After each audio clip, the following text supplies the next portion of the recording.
Welcome to Headstones and Microphones, where we use AI to step into the past through a researched, first-person simulation of history's most interesting people. I am your host, Calvin. While we've added some creative storytelling, our goal is to inspire your own study of these fascinating lives. Now, let's meet our guest. For those who may somehow not know who you are, who are you? I am Margaret E. Knight. Many folks in the 19th century knew me as an inventor, and some newspapers were even kind enough to call me Lady Edison, or the Edison in a skirt. When and where were you born? I was born on February 14th, 1838, in the beautiful coastal town of York, Maine. What was your given name at birth? My given name was Margaret Eloise Knight. Is there a story behind your birth name? There is no grand story behind the name Margaret Eloise itself, but growing up, my family and closest friends rarely used it. They all called me Maddie. What was your hometown like growing up? York was a scenic place, but after my father passed away when I was quite young, our family moved to Manchester, New Hampshire. Manchester was a bustling, fast-growing industrial town, defined by its massive textile mills. The air was thick with smoke, and the constant thrumming clatter of machinery was the backdrop to our everyday lives. What was your family life like? We were quite poor, unfortunately. My widowed mother, Hannah, raised my brothers, Charlie and Jim, and me all on her own. It was a struggle to make ends meet, which meant we all had to grow up very quickly and pull together as a team to keep a roof over our heads. What kind of kid were you? Oh, I was a thorough tomboy. I had absolutely no interest in dolls or typical girls' toys. The only things I ever truly wanted were a jackknife, a gimlet, and a few good pieces of wood. I loved working with my hands and became quite well known around the neighborhood for building heavy-duty sleds and high-flying kites for my brothers. What were your biggest fears growing up? My biggest fear was seeing my family fall into complete financial ruin, but that quickly turned into a very real fear of the factory machines. When you are a young child surrounded by towering, roaring iron equipment, you realize very quickly how dangerous the world can be. What did you dream of becoming as a child? I didn't have a specific job title in mind, but I constantly dreamed of creating things. I just wanted the same chance to build, experiment, and work in machine shops that the boys had. What were some of your favorite activities in school? I enjoyed learning, but my formal education only took me through secondary school. My favorite activities always involved tinkering, drawing up rough sketches of objects, and figuring out how mechanical things worked. What was your first job?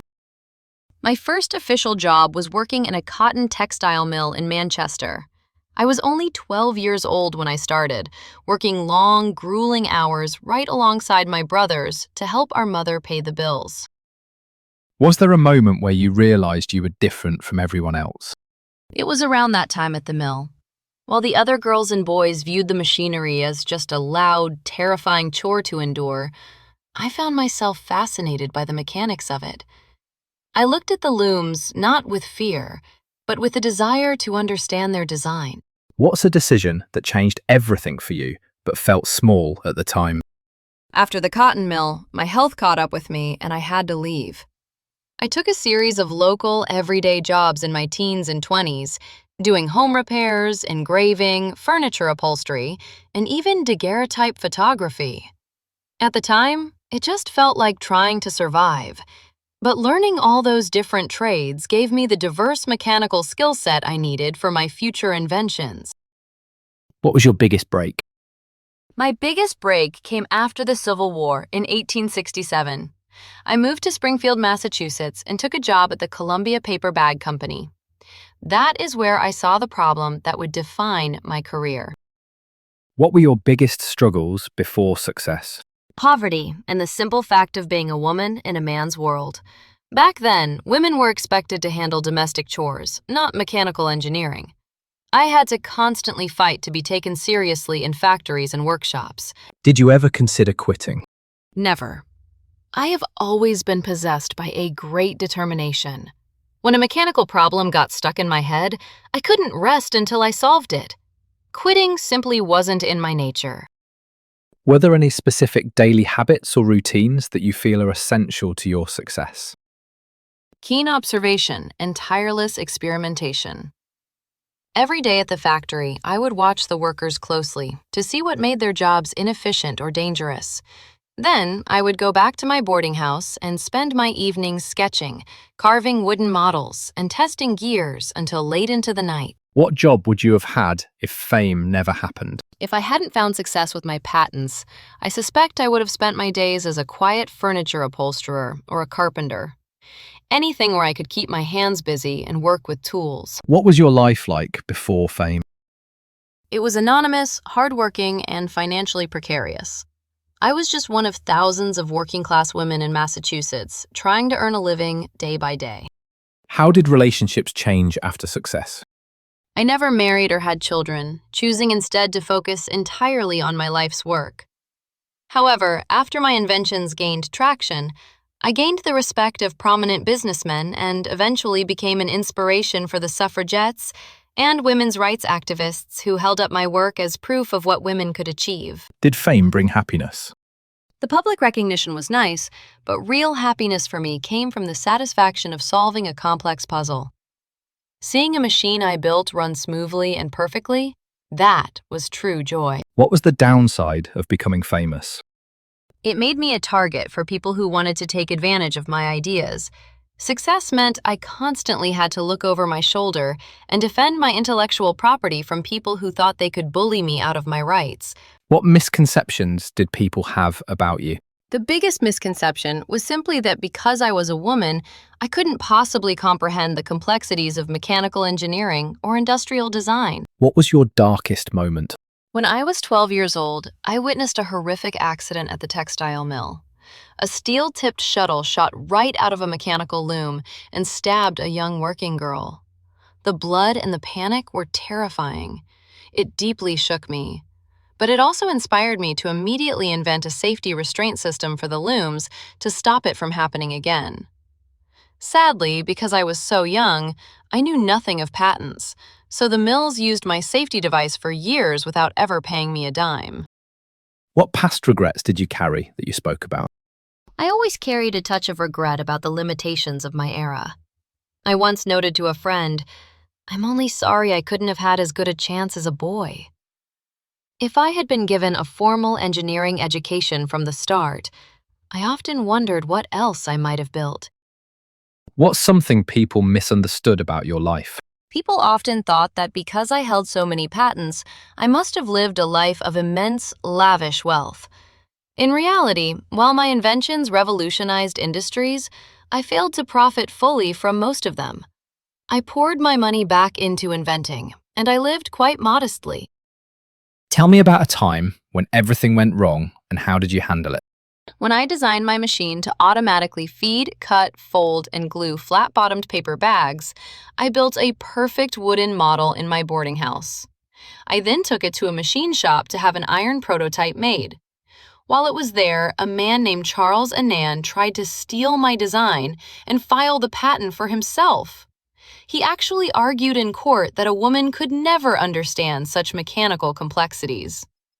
I fought back fiercely, hired a lawyer, came to court with my original sketches, blueprints, and diaries, and completely disproved his lies.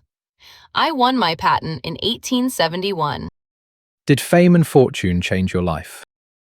It allowed me to co-found the Eastern Paper Bag Company in Hartford, Connecticut, which gave me the independence to focus entirely on inventing for the rest of my days.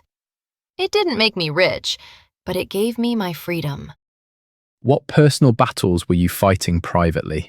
I constantly battled against my own failing health, which plagued me from my teenage years onward, and the exhausting, continuous strain of fighting for financial stability in an economic system stacked heavily against independent women inventors.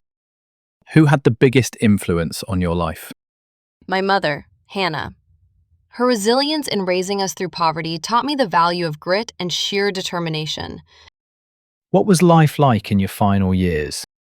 I lived in South Framingham, Massachusetts. I was an elderly woman, quite thin and frail, but my mind never slowed down. I lived very simply, surrounded by my blueprints and tools, working right up until the very end. What were you working on in your career before you passed away? In my later decades, I shifted away from paper bags and focused heavily on heavy machinery. I spent years designing and securing patents for several shoe cutting machines, a numbering machine, a window frame and sash, and even a series of complex compound rotary engines. When and where and how did you pass away, and how old were you? I passed away on October 12, 1914, at the age of 76 in Framingham, Massachusetts. The cause was a severe bout of pneumonia. What's a random fact about you most people have never heard? Though I am famous for heavy industrial machines, I also patented 3 very practical domestic items in the 1880s: a dress and skirt shield to protect clothing from sweat, an ornamental clasp for robes, and an improved mechanical cooking spit for the kitchen. What's the craziest rumor ever told about you? Some folks spread a rumor that I wasn't actually the person building my models, claiming I must have had a secret male partner doing the real engineering work behind the scenes. My legal victory over Charles Annan put a permanent stop to that nonsense. What was your most unique habit? Even when I was a lady of advanced years, I always carried a jackknife in my pocket. You never know when you might need to whittle a piece of wood or adjust a mechanism. What was your favorite food? Living in New England my whole life, nothing comforted me more after a long day in a cold workshop than a simple, hearty bowl of hot clam chowder. Did you have a favorite restaurant? I didn't frequent fancy restaurants. I preferred small, quiet local diners near the machine shops, where I could get a quick, practical meal and get right back to work. What was your favorite book? I read a lot of scientific journals and mechanical texts, but I always kept a copy of the Bible nearby for quiet reflection during the difficult times. Did you have any known rivalries? My only true rivalry was with Charles Annan in that Springfield courtroom. It wasn't just a personal rivalry. It was a battle for my integrity and the rights of every woman who dared to create. Tell us a story nobody talks about. Before my machine, paper bags were basically V-shaped paper cones, like envelopes. If you put groceries in them, they would just tip over. When I was developing the flat-bottom bag machine, the local clerks laughed at me. They were used to awkwardly holding the cone bags open with one hand while trying to pour sugar with the other. When they finally saw my machine mass-produce square bags that stood upright on the counter all by themselves, the look of pure shock on their faces was absolutely priceless. What's your funniest behind-the-scenes moment? When I was testing the wooden model of the paper bag machine in my small boarding house room, it made such a bizarre, rhythmic clicking and thumping sound that my landlady knocked on the door, thoroughly convinced I had a wild animal trapped inside. Did you ever prank someone? As a kid, I used to build highly advanced, slightly loud mechanical toys and secretly place them under my brother's beds, just to watch them jump when the gears kicked in. What was the most outlandish purchase you made? I was never an extravagant spender, but after winning my patent lawsuit, I treated myself to a collection of the absolute finest, high-grade steel woodworking and drafting tools money could buy. To me, that was pure luxury. What advice would you give people chasing success? Do not let the skepticism of the world define your boundaries. If you see a problem, believe that you have the mind to solve it. Keep your tools sharp, hold on to your blueprints, and never let anyone steal your thunder. Do you have any closing remarks about the interview or the stories you shared that you would like to share with the listeners before signing off? I just want to say that the world is full of things waiting to be improved. Don't be afraid to get your hands dirty, look at things differently, and build a better way forward. Thank you so much for having me on the show, Calvin. It has been an absolute pleasure.